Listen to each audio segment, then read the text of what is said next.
Francisco and Gabriela, and we're doing the Refugees Need a Home Too project from the International School for Children.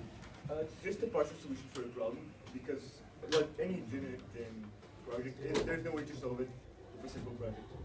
Also, I'd like to state that the things you had to do for getting the chairs and getting them out of the positions where they are were actually a part of an interactive activity that we planned. And the interactive activity consisted in making you guys feel like refugees, in the sense that you had to build up the place where you would stand or the place where you would sit. It was just a piece of the idea. So, we want to start by showing you a video.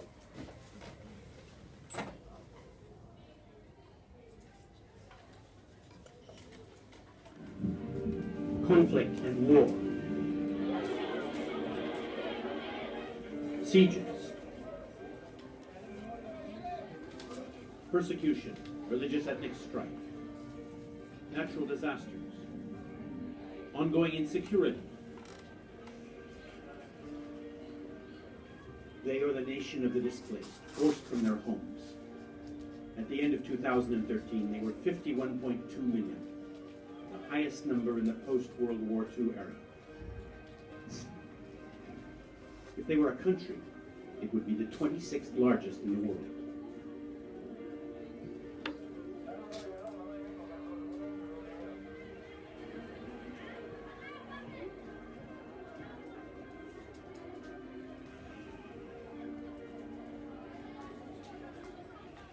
David in Ethiopia, Mahmoud in Egypt, Abdullah in Jordan, Monica in South Sudan.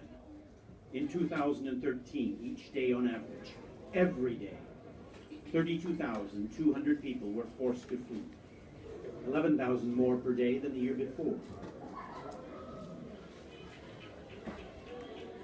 18,000 more than in 2011. If we have, for the first time since the Second World War, more than 50 million people displaced by war or by persecution, it's because we are witnessing a multiplication of new conflicts in the world. And the global conflict generates global displacement. And at the same time, old conflicts seem never to die. The drama of Syria, the largest one-year refugee exodus from any country since the Rwanda genocide 20 years ago. By the end of 2013, refugees from the Syrian conflict totaled 2.5 million. Now they number nearly 3 million.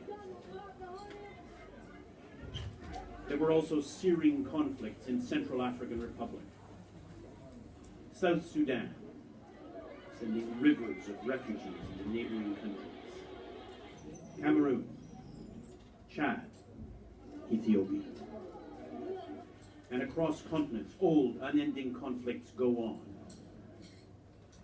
Last year we had a mega crisis, Syria, with a dramatic humanitarian impact, millions of people displaced inside the country or fleeing the country to the neighboring countries, the physical destruction of Syria.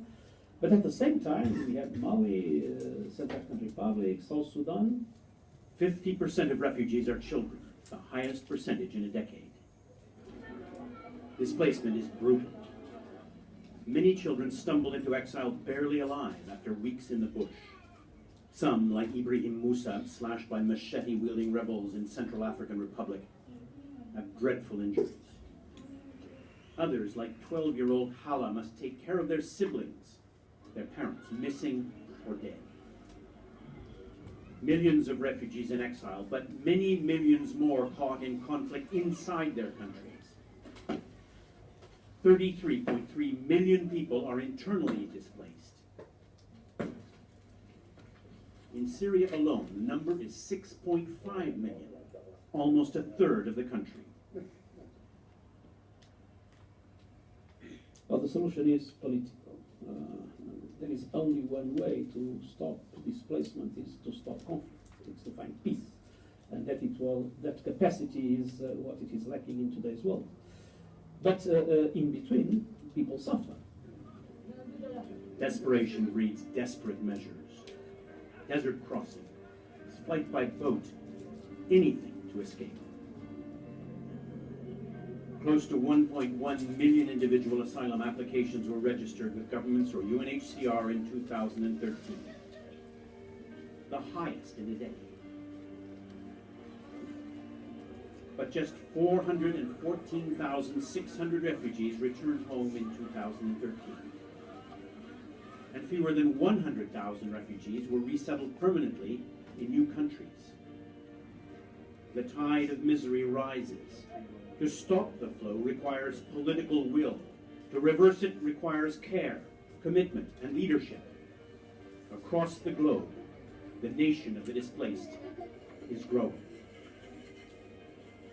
So I think you understood a little bit on the video. It's pretty deep. I think that gave you guys kind of a background. So I want to ask you the question: who exactly are refugees? What do you think a refugee is? Does anyone have an idea? Somebody that's left their country or their city due to like a disaster, like war or weather extremes. Anyone else? People that are stuck outside their country. Anyone else? Or is it?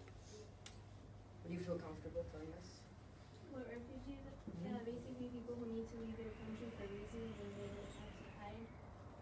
Okay, that's a good definition. So the official definition is this. That's actually dictionary definition.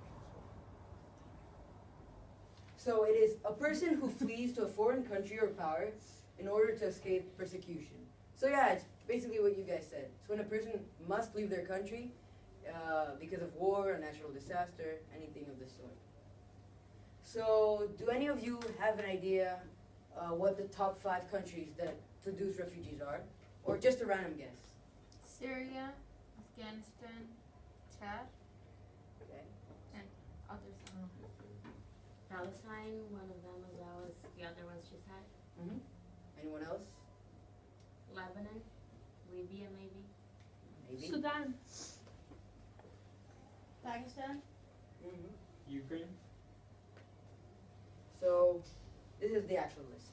So Palestine is the first because of the war with Israel, and Afghanistan also because of wars, Syria because of its civil war, Iraq because of the Iraqi war and like the things that were left over from it, and Somalia because of hunger and poverty. So, and this is a list of the countries of asylum. So it's Pakistan, then Jordan, then Syria, then Iran, then Germany. Just giving a definition of asylum. Asylum is the place where they are held at. Mm-hmm.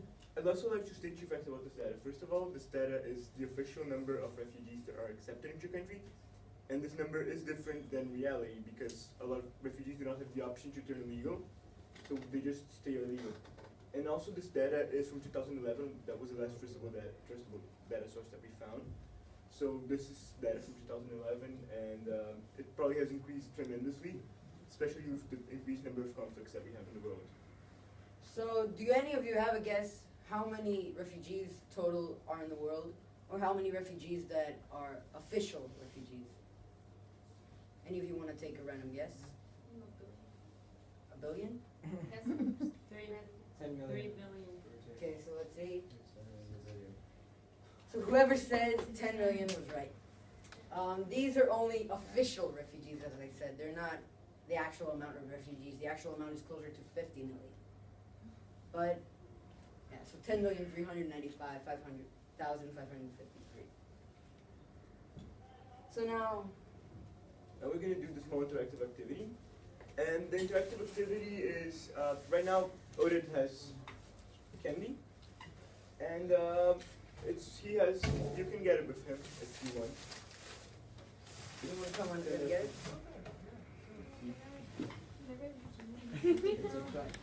אז מה את רוצה?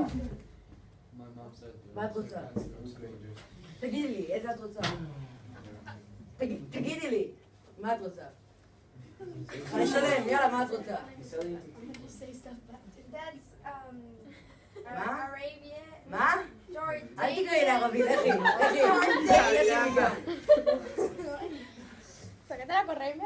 Gusto ko sa'yo?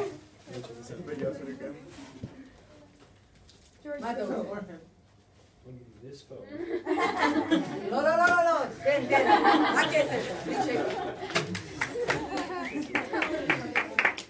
Okay. So I think you guys understood the purpose of the Okay. activity. He was actually speaking Hebrew. Pass it around. I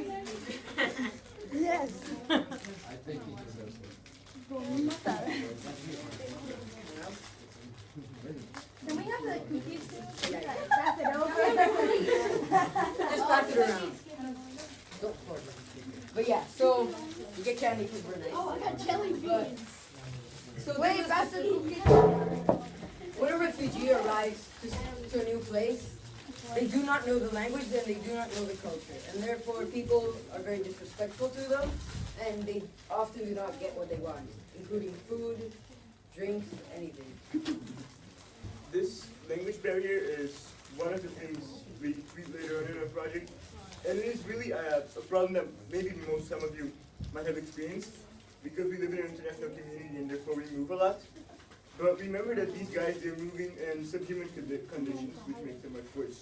So it's not just a simple language barrier, it's a language barrier that is added to this previous situation of extreme poverty and sadness. It is. So now it's a bit about our project. Now here's a bit of background information. Our project actually has two parts. The first part was helping a Syrian refugee family in Curitiba. And the second part was helping all the refugees in Curitiba by giving them information about Curitiba and how you can make it in Curitiba. The first part that we developed our project on was directly with one specific Syrian family. This Syrian family was actually a middle-class family on Syria, but as of the civil war and of the problems that they had going on, they had to flee the Syrian country because they simply had to. And the thing is that most of their monies and their belongings got stuck in that one place. So they came to this new town with basically nothing. They had very few resources at all. They have zero. And I don't want to be that deep, but and so what we did, their dream was to set up this restaurant, this Syrian restaurant, in the town that we're in. And they know some about the Syrian cuisine and things they can do to help. So what we did is we told them to make food. So they made the actual typical Syrian food, and we sold it in our school. I think Kodebu will talk a little bit more about it. So firstly, this is Sullivan. He actually helped us a lot. He actually started the project and got out of it, and this is me half a year ago. So we did sell food. Now this did two main things. Firstly, it raised over 800 reais, which is $350 to the family, which helped them with financial problems. And secondly, it spread awareness about their culture in our school, and it also helped the restaurant by bringing new customers. So it was very interesting, and the food was very good. Just giving a little bit more background on last one. This working with two different bases. We conscientize people while at the same time doing direct action. I think this was one of the most interesting parts of the first part itself, because it had not only the work of directly helping someone, but the work of conscientizing the community, our community, which is a pretty big community and a pretty big part of Curitiba, conscientizing them towards the real problem that refugees have. So the second part was we worked with the Polícia Federal, or the federal police in English. And so basically what it is, it's where all refugees that want to live in Brazil, they must go through there. And it's actually also people like me who are Brazilian have to go through there. So we asked them what they want. What they wanted was for us to make a brochure with information for refugees. They said this is what will help them the most. It will give them knowledge about the language, about the bus system, and basic things that will actually help them a lot. So this was our English version of the brochure. We also have a Spanish version and a French version, because most of the refugees are either Haitian or Latin. So, Gabriella, please show us. So the first thing that we put was some basic foods and public hospitals. And then we have a map of the bus system and just how to use it. And then we also have just some photos of the city. And then we have some basic dialogue just to help them. So basically, refugees, the system they use the most, they obviously don't have the money to buy a car. Or at least when they come, they do not have the money to buy a car.